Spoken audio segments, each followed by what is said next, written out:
In the small town of Te Puia, north of Gisborne, this little girl goes into surgery in a mobile operating theatre. Breathing like a balloon. She's 3 years old, she's from the East Cape, and this is her second time being anaesthetised to have rotten teeth ripped out of her mouth. She's consented to dental treatment, fillings and extractions. It's hard to watch, breathing through a tube and with blood-soaked gauze in her throat. Dentist Tony Day goes about his work. A child of this age, you want to be really sure to and try to preserve teeth as best we can. She doesn't have any permanent teeth yet, so the alignment of the permanent teeth will be affected if we take teeth out. But there's some teeth that are unsavable. One of the reasons this child's teeth are unsavable is the effects of excess sugar. Fizzy drinks and sweets have eroded this child's teeth, leaving blackened shards of enamel in their place. I think if your tooth, which is made of rock-solid enamel, is melting away due to the amount of sugar you're consuming, then I wonder what that's doing to the rest of your body. Today, in the mobile surgical bus, Tony Day and his team will treat 7 children, all needing surgery care of too much sugar. Each general anaesthetic alone costs the taxpayer $5,000. Around 30,000 children had teeth extracted due to decay or infection just last year. It's one of the harder parts of the job, the recovery part. Sad. With the advances in care, I would have expected to be coming here less and less, but I'm coming here just as frequently. The list is, 3, 4, 5 months long before these kids are seen, so they're sitting there in pain or with an abscessed tooth for that time. Come with me, darling. One after another, the children are walked in, Okay, so we have to take this one out, obviously. knocked out, and Day plays the ambulance at the bottom of the cliff as the sandwich bags of rotten teeth stack up, along with the taxpayer's burden.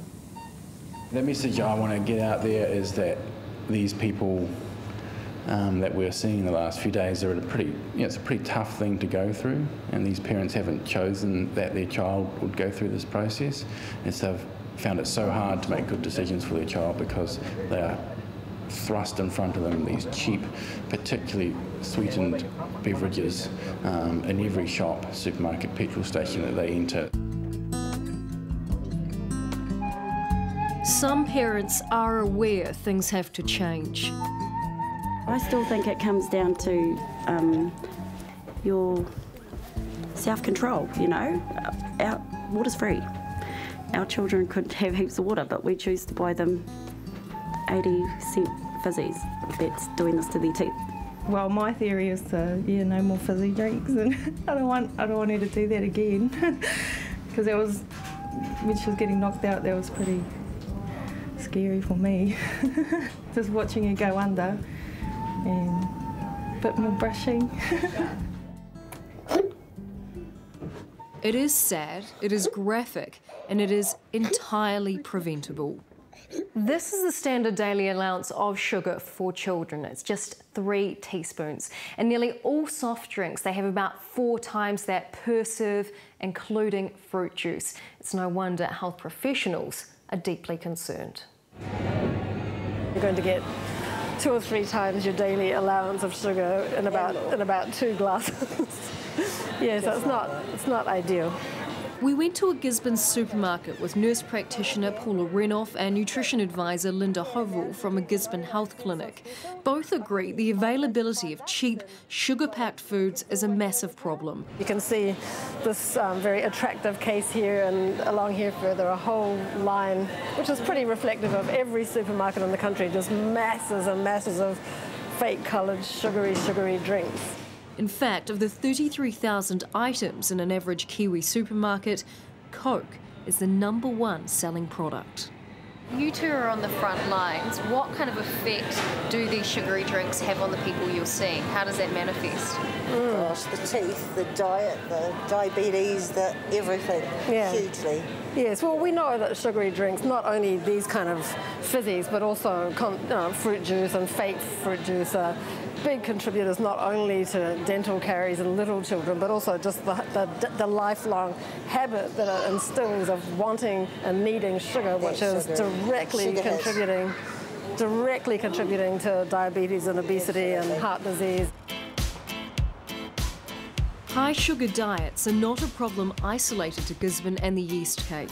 All over New Zealand, children, teenagers, even their parents are drinking what some describe as liquid sugar daily, unaware of the impact.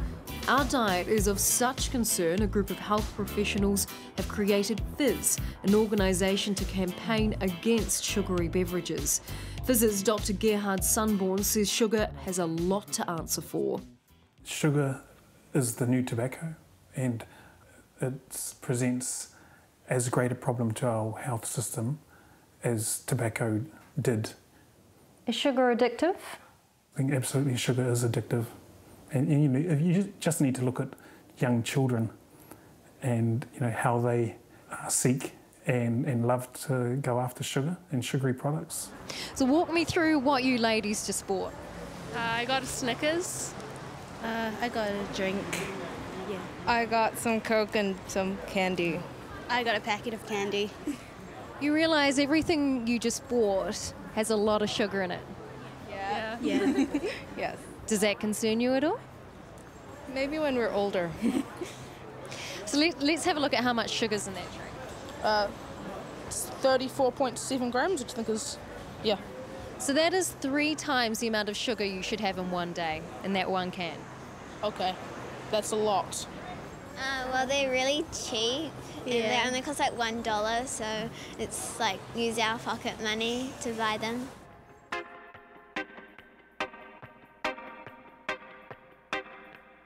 So Gerhard, what do you make of what we just saw there?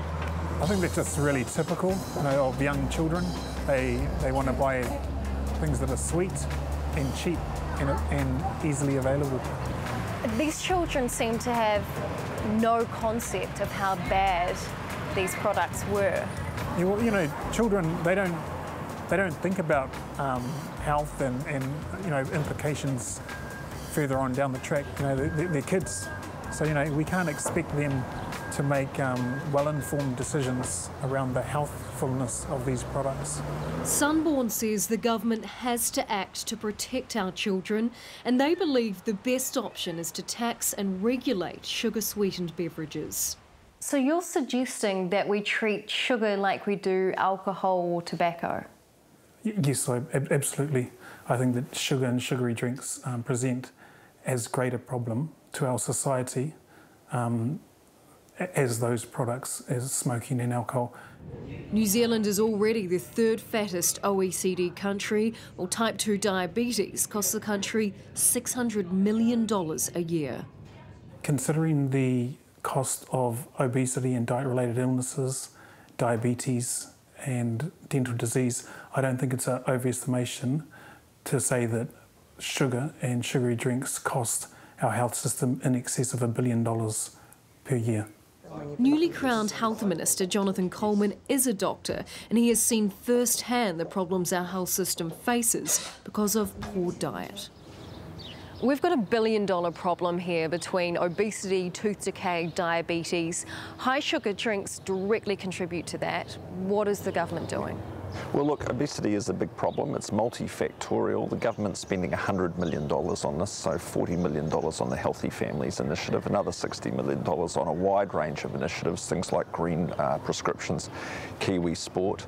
Yep, I agree with you. It is an issue that we really need to look at. But health professionals say you're not going far enough, and there is a call for a sugar tax. Have you considered that? I'm not keen on the idea of a sugar tax. I mean, basically, I haven't seen any evidence that shows that that would work. They had one in Denmark. They ended up throwing it out. In the end, there's a lot of things we could do to tackle this problem. There's a lot of investment going into it, but it's actually changing people's lifestyles because they want to change them. But we're talking about children. They don't understand what they're ingesting. Surely you want to see them drinking less sugary drinks? I'd like to see kids making really healthy choices. I think it's important that you know, these treat foods and drinks are part of a balanced overall diet rather than something that kids are drinking or eating in the case of food every day. And I think in the end, you've got to actually change, you know, what people want to eat and drink. But those on the front line say it's hard to change what children want to eat and drink, especially when colourful sweet drinks take pride of place in retail stores and cost less than a bottle of water in many places across the country. Sadly, it's ultimately children who pay through their teeth, as do New Zealand taxpayers. The harm that those things cause, tobacco and alcohol, is well established. The government puts in huge tax and controls around the supply and marketing of those things. It's time to do the same thing for sugar.